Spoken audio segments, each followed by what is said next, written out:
अस्सलाम वालेकुम दोस्तों। पाकिस्तान क्रिकेट फैंस के लिए बड़ी खुशखबरी कि मोहम्मद आमर की पाकिस्तान क्रिकेट टीम में कन्फर्म वापसी हो चुकी है और इंग्लैंड के खिलाफ मोहम्मद आमर को T20 और ओडीआई सीरीज़ के लिए पाकिस्तान क्रिकेट टीम में शामिल करने का ऐलान भी कर दिया है।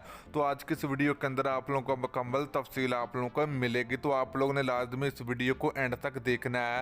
तो दोस्तों, अगर आप लोग भी चाहते हो कि मोहम्मद आमर की पाकिस्तान क्रिकेट टीम में वापसी हो तो जल्दी इस वीडियो को लाइक करें, उसके बाद चैनल को सब्सक्राइब करें और बेल आइकन जरूर इनेबल करें ताकि आप लोगों को मजीद क्रिकेट की वीडियो मिलती रहेगी।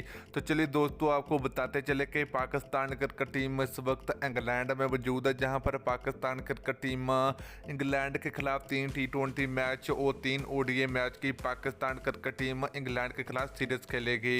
तो उसके बाद Pakistan cricket team West Indies का टूर करेगी, तो जहां पर Pakistan cricket team West Indies के खिलाफ 5 T20 मैच और 2 टेस्ट मैच की भी सीरीज खेली जाएगी। तो दोस्तों, चलिए मोहम्मद आमर की इंग्लैंड के खिलाफ और वेस्ट इंडीज़ के खिलाफ T20 सीरीज के लिए पाकिस्तान टीम में कमी महसूस होगी, क्योंकि पाकिस्तान क्रिकेट टीम का ये वाहिद फास्ट बॉलर है जिनकी परफॉर्मेंस जो कि इंग्लैंड की सरजमीन पर बहुत ही बेहतरीन रही है।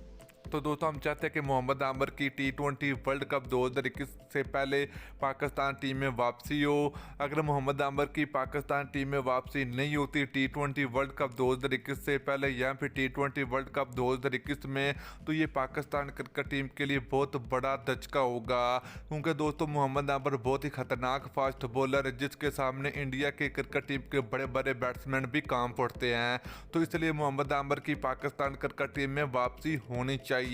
तो दोस्तों, जैसे आपको पता कि मोहम्मद आमर के खिलाफ वकार यूनुस और मिसबाह अल हक ने काफ़ी ज़्यादा बगावत की है, जिसके चलते मोहम्मद आमर ने इंटरनेशनल क्रिकेट से रिटायरमेंट का ऐलान कर दिया था। तो दोस्तों, कुछ दिन पहले एक बयान सामने आया मोहम्मद आमर का, तो उनका कहना कि मैं रिटायरमेंट वापस ले रहा हूँ, बहुत जल्द पाकिस्तान टीम में वापसी हो जाएगी। तो दोस्तों, सिलेक्ट करना पाकिस्तान क्रिकेट बोर्ड के हाथ में है।